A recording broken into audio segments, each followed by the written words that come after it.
নমস্কার। আজকে বিশ্ব পুতুল দিবস। বিশ্ব পুতুল দিবসে আপনাদের সবাইকে আমার অন্তঃস্থল থেকে নমস্কার জানাচ্ছি।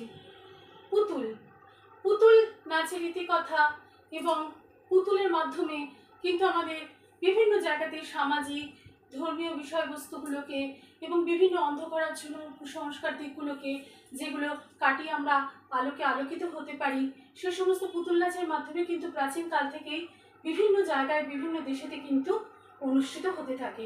প্রথম মনে হয় শুরুটা হয়েছিল গ্রিস থেকে।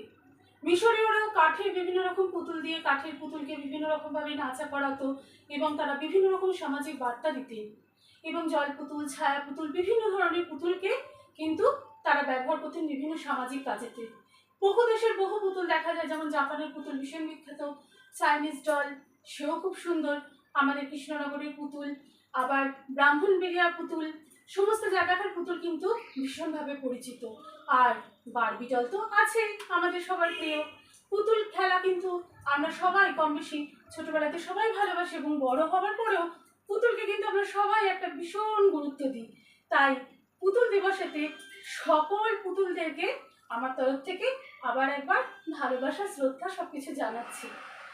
পৃথিবীর 5টা ভয়ঙ্কর পুতুলের কথা না বললেই নয়, যেগুলোকে নিয়ে সারা দেশ একবারে আলোড়ন হয়ে যায়। যেমন হচ্ছে গিয়ে পুতুল, জাপানের পুতুল ওকিকু। ওকিকুকি একটা ছোট্ট দাদা 1918 সালে তার বোনকে উপহার দিয়েছিল। সে কিন্তু তখন জানতো না, সারাদিন সে বাচ্চা মেয়েটি কিন্তু সেই পুতুলটির সঙ্গেই থাকতো, পুতুলটির সঙ্গে সারা দিন কাটাতো সে। তারপরে হঠাৎ 1 বছর পরে সে বাচ্চাটির মৃত্যু হয়। মৃত্যু হওয়ার পরে তাদের বাড়ির লোকেরা তখন তার সমাধি দেওয়ার পর সেখানে একটি মন্দির স্থাপন করে এবং পুতুলটিকে সেখানে সেই মিউজিয়ামের মধ্যে রাখা হয় পুতুলটিকে। কিন্তু অস্বাভাবিকভাবে লক্ষ্য করা যায় পুতুলটার চুল দিন দিন বাড়তে থাকে, চুলটা দিন দিন বাড়তে থাকে। তখন তারা কি করে এবং বিভিন্ন আরো নানা রকম ভৌতিক কাণ্ড করতে থাকে। তখন তারা সেই বাড়ি ছেড়ে অন্য জায়গায় চলে যায়। আজও কিন্তু যেখানে মন্দিরটার মধ্যে সেই পুতুলটা রাখা আছে, এখনো কিন্তু তার চুলটা কিন্তু অস্বাভাবিকভাবে বেড়ে যায়। তারপরে পুতুল আসছে রবার্ট দ্য ডল। বাবা, সে আবার আরেকজন। সে কি করেছিল, তাকে যখন উপহার দেওয়া হয়েছিল, একজনকে একটা বাচ্চা ছেলেকে উপহার দেওয়া হয়েছিল ফ্লোরিডাতে। সেই বাচ্চা ছেলেটা সারাদিন সেই পুতুলটাকে নিয়ে কথা বলতো, এই করতে। বাড়ির লোকেরা দেখেছিল যে সেও না তার সাথে কেমন যেন কথাটা বলে। আবার তারপরে বাচ্চা ছেলেটির মৃত্যু হয়ে যায় 1974 সালে। তখন তাকে একটা কিন্তু জায়গায় রাখা হয়। তখন দেখা যেত কি যে সে অস্বাভাবিকভাবে পুতুলটার স্থান পরিবর্তন করে চলে। এটা একটা ভীষণ একটা ভৌতিক ব্যাপার। যাই হোক, এরপরে আসা যাক লেকটার সম্পর্কে। লেকটাকে খুঁজে পেয়েছিল কিন্তু অস্ট্রেলিয়ার একজন মানুষ। তিনি কি করেছিলেন, সেই কেরি ওয়ালিংটন, তিনি মাটির নিচে থেকে খুঁজে পেয়েছিলেন সেই লেকটার মাথার চুলটা, লেকটা ছিল কাঠের পুতুল কিন্তু তার মাথার চুলটা ছিল মানুষের চুল। এবং সে বিভিন্ন জায়গায় কিন্তু তাকে নিয়ে টিভি অনুষ্ঠানে যেত এবং বিভিন্ন জায়গায় সেই পুতুলটাকে সে কিন্তু পার্টিসিপেট করাতো। দেখা যেত কি সে তার বাড়িতে বিভিন্ন রকমের না ভৌতিক কাণ্ড কারখানা হতো। সেটা একটা 200 বছরের পুতুল, সেটা নিয়েও একটা ভীষণ ব্যাপার। তারপর যখন তাদের সঙ্গে প্যারানর্মাল মানুষেরা যখন এসে তাদের সঙ্গে যোগাযোগ করে, তখন দেখা গেল যে হ্যাঁ, সে পুতুলটা এরকমই কাণ্ড কারখানা করে থাকে। এবার আসছি পুতুল লিলি সম্পর্কে। লিলির আবার একটা বিশাল ভালো ঘটনা। লিলি জার্মানের পুতুল। একটা বাচ্চা মেয়েকে খুন করা হয়েছিল। লিলি সেই জিনিসটা দেখে ফেলেছিল। একটা বহুদিনে যে পুরনো জিনিসপত্র বিক্রি হয়, সেই দোকানদার পুতুলটিকে হঠাৎ লিলিকে খুঁজে পায়। লিলিকে খুঁজে পেয়ে সে তার বাড়িতে নিয়ে চলে আসে। নিয়ে এসে সে তার বাড়িতে যখন রাখে, দেখে প্রতিদিন সে একই স্বপ্ন দেখছে, যেটা বাচ্চা মেয়েকে না কেউ খুন করছে খুব নৃশংসভাবে। তারপর সে তখন ভয় পেয়ে পুতুলটিকে যখন দিয়ে দেয়, তখন প্যারানর্মাল যারা নিয়ে কাজকর্ম করেন তারা যখন এসে সেগুলোকে দেখেন, তখন দেখেন যে সেই পুতুলটা আপনার বিভিন্ন রকমের কথা বলছে এবং সে তখন এই কথাগুলো বললো যে একটি বাচ্চা মেয়েকে সে কিন্তু খুন হতে দেখেছে এবং তার মধ্যে এই সমস্ত ব্যাপার আছে। এবার আসা যাক অ্যানাবেল। অ্যানাবেল কি করেছে 1970 সালে, একজন মা তার বাচ্চা মেয়ে ডোনাকে অ্যানাবেলকে উপহার দিয়েছে। সেই অ্যানাবেল দেখা যেত প্রতিদিন যখন সে বাচ্চা মেয়েটির ঘরে আসতো তার বন্ধু বান্ধবের সঙ্গে, বা তারপরেও যখন সে বড় হয়ে গেল, যখন সে দেখলো দেখা যেত অ্যানাবেলকে যদি বিছানার উপরে রেখে দিয়ে চলে যাওয়া হয়, সে দেখা যায় চেয়ারে বসে থাকে, চেয়ারে রেখে দিয়ে দেখা যায় সে কিন্তু সারা বাড়ি ঘোরে, সে কিন্তু এরকম ধরনের বিভিন্ন রকমের কাণ্ড কারখানা হতে থাকে। তারপরে কিন্তু তারা তাকে মিউজিয়ামে দিয়ে দেয়। মিউজিয়ামে দিয়ে দেওয়ার পরে লাস্ট খবর অনুযায়ী কিন্তু পাওয়া যায় যে অ্যানাবেল কিন্তু 2020 সাল নাগাদ সে মিউজিয়াম থেকে একটা গুজব রটে যে অ্যানাবেল কিন্তু উধাও হয়ে গেছে এবং যাত্রার বাড়িতে এসে নাকি সে উপস্থিত হচ্ছে।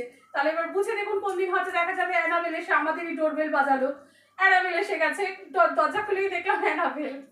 আরেকটা মজার কথা হচ্ছে যে রবার্ট আছে, রবার্ট পুতুলটাকে যখন যে মিউজিয়ামে রাখা হয়েছে ওর কিন্তু কেউ ফটো তুলতে পারবে না, ওর ফটো তুলতে গেলে ও কিন্তু বিভিন্ন রকমের তার কিন্তু ক্ষতি করে দেয়। তাহলে এই গেল সমস্ত পুতুলের কথা।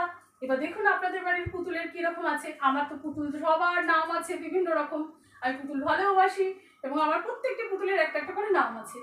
যাই হোক, আজকে এই বিশ্ব পুতুল দিবসে শেষ করতে চাই একটা অন্য বিষয় দিয়ে। সেটা হচ্ছে যে শ্বেত পাথরের থালা সিনেমার মধ্যে অপর্ণা সেনকে যখন দেখা গেল যে তার পুতুলগুলো যখন নিয়ে আসা হলো, তখন তার হাজব্যান্ড যিনি সেরেছিলেন সব্যসাচী চক্রবর্তী, তিনি তখন একটি কথা বলেছিলেন যে হে ভগবান, তুমিও পুতুল নিয়ে খেলতে? পৃথিবীর সমস্ত মেয়েরাই বাচ্চাবেলায় পুতুল নিয়ে খেলে, আর পুতুল নিয়ে খেলতে খেলতে মেয়েরা নিজেদেরকেও পুতুল ভাবতে শুরু করে দেয়, আর তখনই পৃথিবীর সমস্ত ছেলেরা মেয়েদেরকে পুতুলের মতো নাচায়, পুতুলের মতো নিয়ে খেলা করে। কিন্তু ব্যাপারটা কিন্তু এটাও ঠিক সঠিক নয়। তার কারণ শুধু যে ছেলেরাই যে মেয়েদেরকে পুতুলের মতো নাচায় তা কিন্তু কোনো কথা না। উল্টো দেখা যায় মেয়েরাও কিন্তু ছেলেদেরকে পুতুলের মতনই নাচায়, অনেক ক্ষেত্রে দেখা যায়। সেটা মানুষের মানসিকতার উপর নির্ভর করে। আবার দেখা যায় কোনো মানুষরা খুব ক্ষমতা পেয়ে গেল কি টাকা পয়সা প্রচুর হয়ে গেল, তখন দেখা যায় সে তার নিচে যারা থাকে নিচস্থ মানুষদেরকে পদদলিত করবার জন্য হাতের ইশারায় কিন্তু পুতুলের মতো নাচাতে থাকে।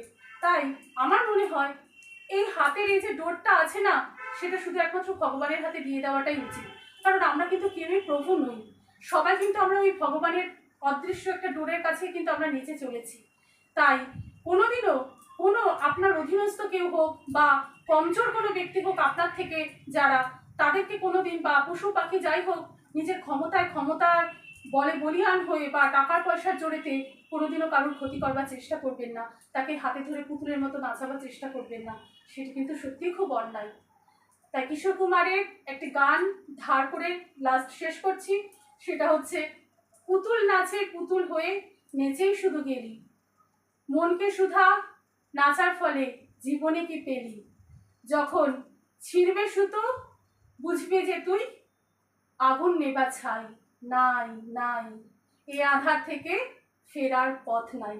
তাই সেই পথটা যেন আমাদের সবার ডোরটা যেন ঈশ্বরের হাতে থাকে এবং তিনি যেন আমাদের সঠিক পথে যেন নাচানো করান, এই কামনা করে আজকের অনুষ্ঠান শেষ করছি। নমস্কার।